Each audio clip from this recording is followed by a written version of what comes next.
Hi everyone, I'm Shelly and you're watching There's No Place Like Home. Today I just wanted to give a basic homeschooling video for people who may be first starting out. And I'm going to explain to you today how to find the time to homeschool.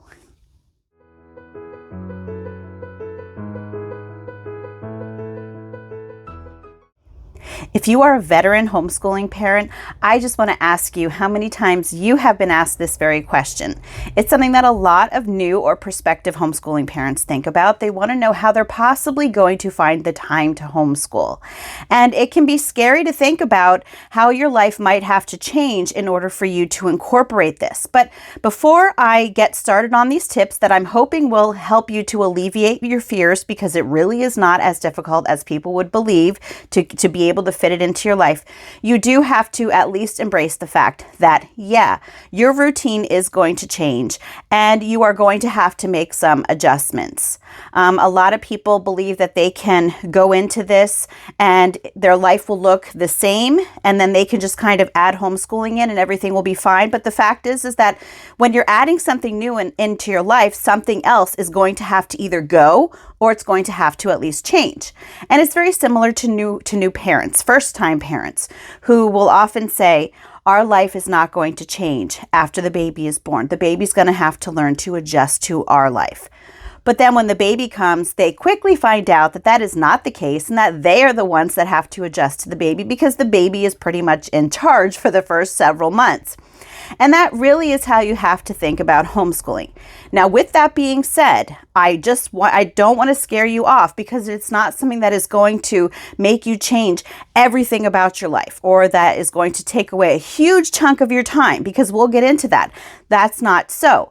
But I want you to realize that even if you are, well, I'm sure that none of you are, but even if, say, Peg Bundy, if you remember that show, Married with Children, even if she would one day decide that she wanted to homeschool, which I think we know that she would never do that, she liked to sit around eating bonbons and watching TV all day.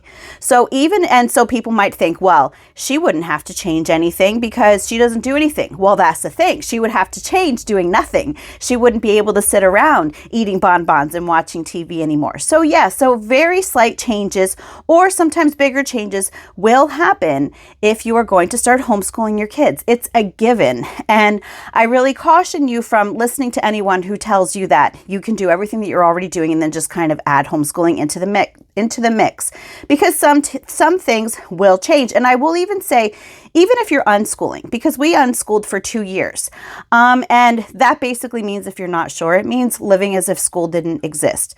But it's still, I still had to take extra time, maybe sometimes finding activities that I thought my kids would really like, which I still do now, but I think that I did it at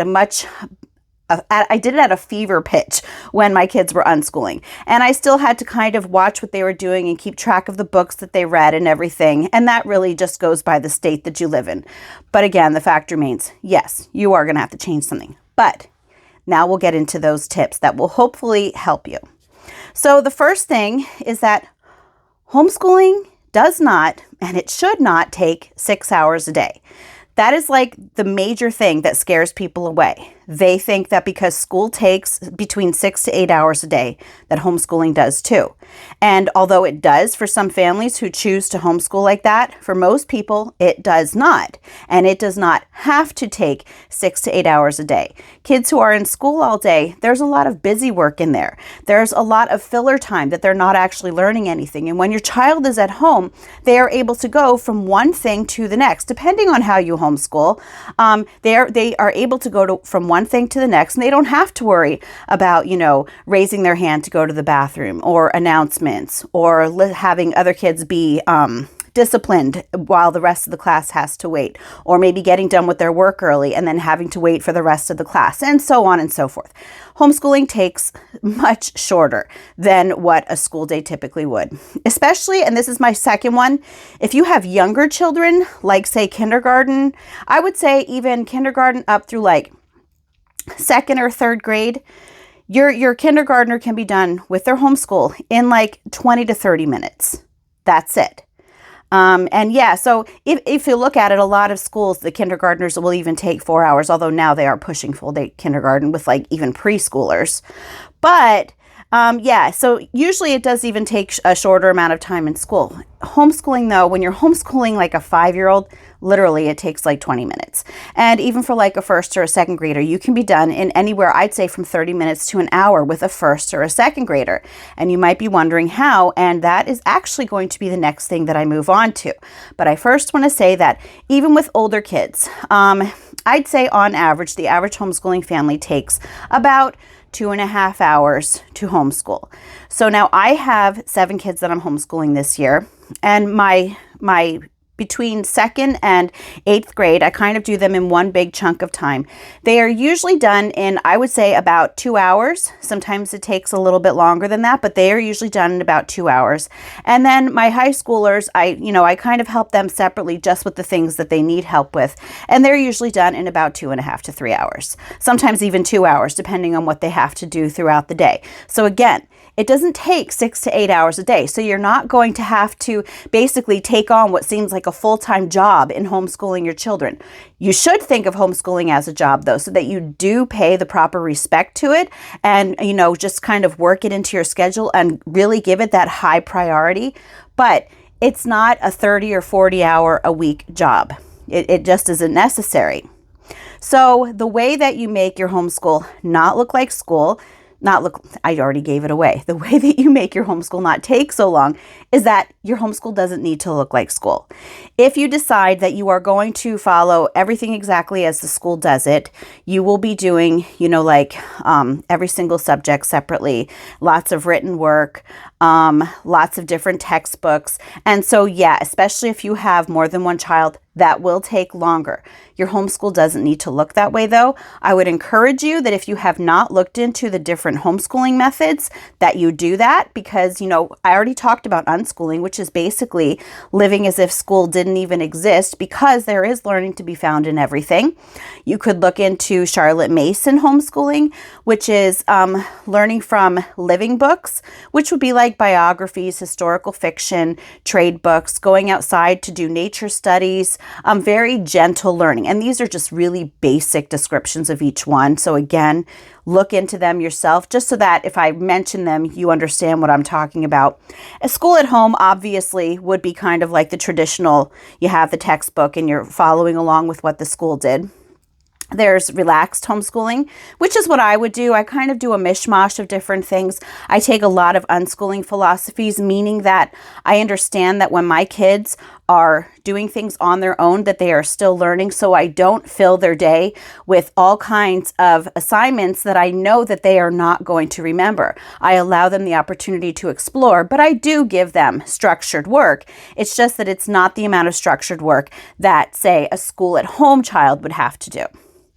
Now, another thing that can help you is you have to think of homeschooling not as a part of life, but as a way of life. It doesn't have to be something that you just set aside a certain part of the day, and that's the only time that you're homeschooling, and then the rest of the day is not homeschooling. When you are homeschooling, I guarantee you are going to start to be able to see the learning that can be found in everything, and you will start to incorporate that into your homeschool. So when your kids are helping you bake, that's education. When your kids are accompanying you grocery shopping, that is education. When your kids are outside catching fireflies, that is education. So that really takes a huge weight off of your shoulders when you begin to realize that education is not just the things that you give to your child and that they are doing and that you are checking off a list. That is not what true education is. True education is really allowing your child to just see everything around them in the world. It's all encompassing. Education is all around you. And once you let go of the idea that school is something that you do for your child, you have to realize that an education is something that your child will take for themselves. So another thing, I know a lot of people are probably wondering, how am I going to get my housework done? And I've done a few videos on this. And as always, I'm going to leave some links in the description box that might help you, depending on what topics I talk about here. I'll just put related videos in there. But that's one thing is, you might be thinking, how am I going to get all this housework in? And I'm going to be honest with you.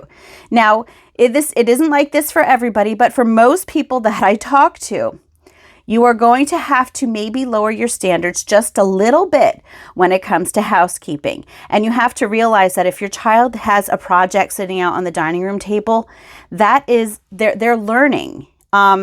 If your child maybe has flour on the floor because they were doing a project, this is all evidence of their learning. And I'm not saying that you shouldn't clean it up, but what I am saying is that you need to maybe don't think of your home as a no-touch museum.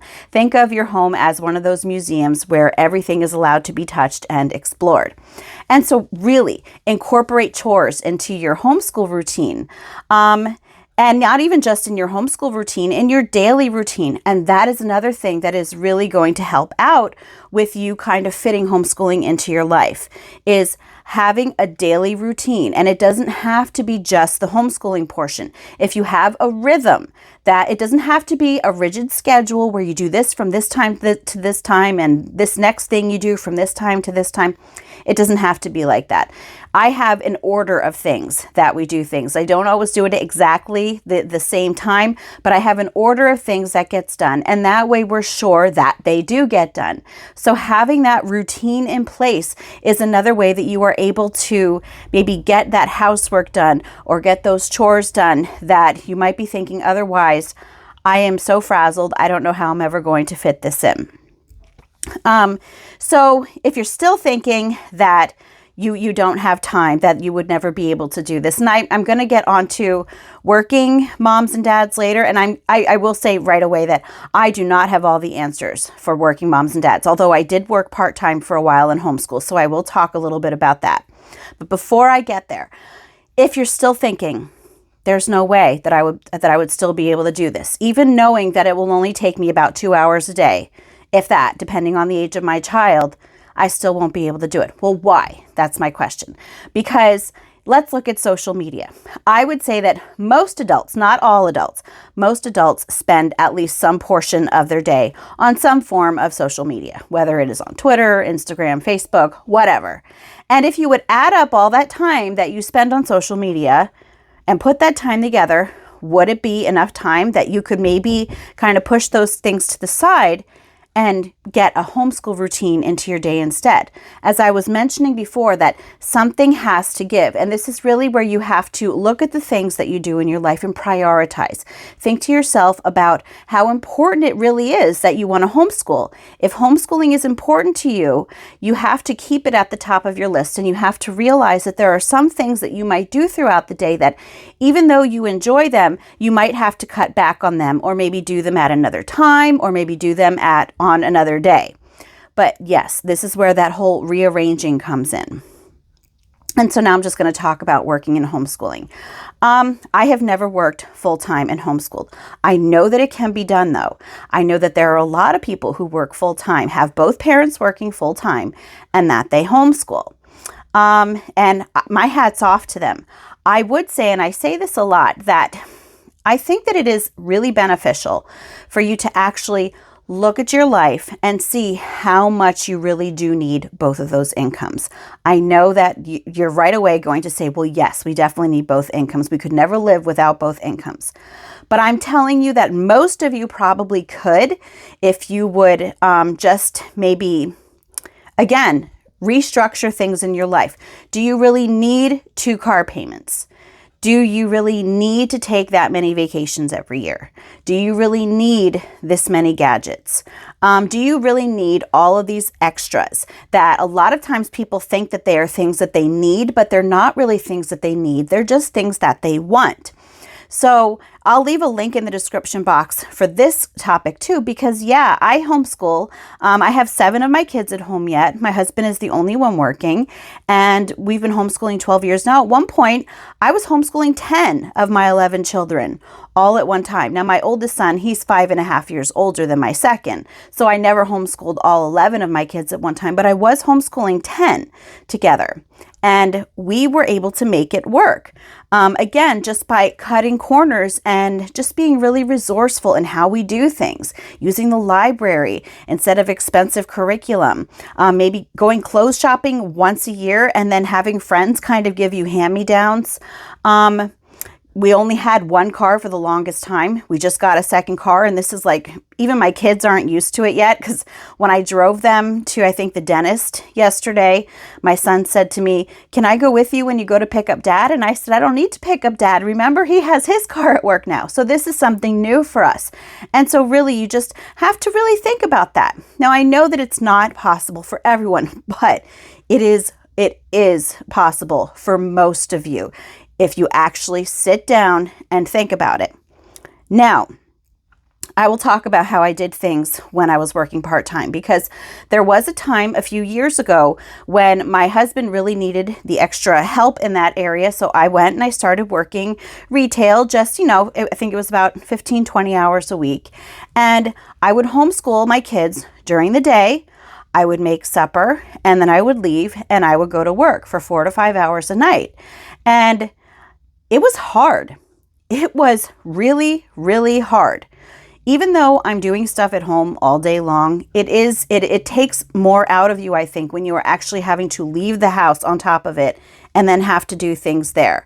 That's why I said my hat's off to people who do this, because I only did it part-time, and yeah, it was rough, but it can be done and it is worth it. Now, there are some people who just kind of work around their schedule. Some people I know told me that they homeschool their kids mainly on the weekend and like 2 days out of the week. Some people homeschool their kids at night. Some people, they work opposite shifts with their spouse. So maybe their spouse will either watch the kids or do a little bit of work with the kids while they're home, and then they'll switch. There are ways that you can figure things out. I know there are going to be completely impossible situations, but again, this is one of those areas where I'm telling you that if you would sit down and just kind of troubleshoot a little bit, you might be able to figure something out. Anyway, that's all that I have for you today. If you like this video, give it a thumbs up. If you haven't subscribed yet and would like to hear more of what I have to say, I would love if you would do that. If you have any questions or comments, you can leave one here, or you can leave one over on Instagram. And if you like my work, you can check out my Patreon page, and I will leave a link in the description box for that as well. And I hope you have a great day.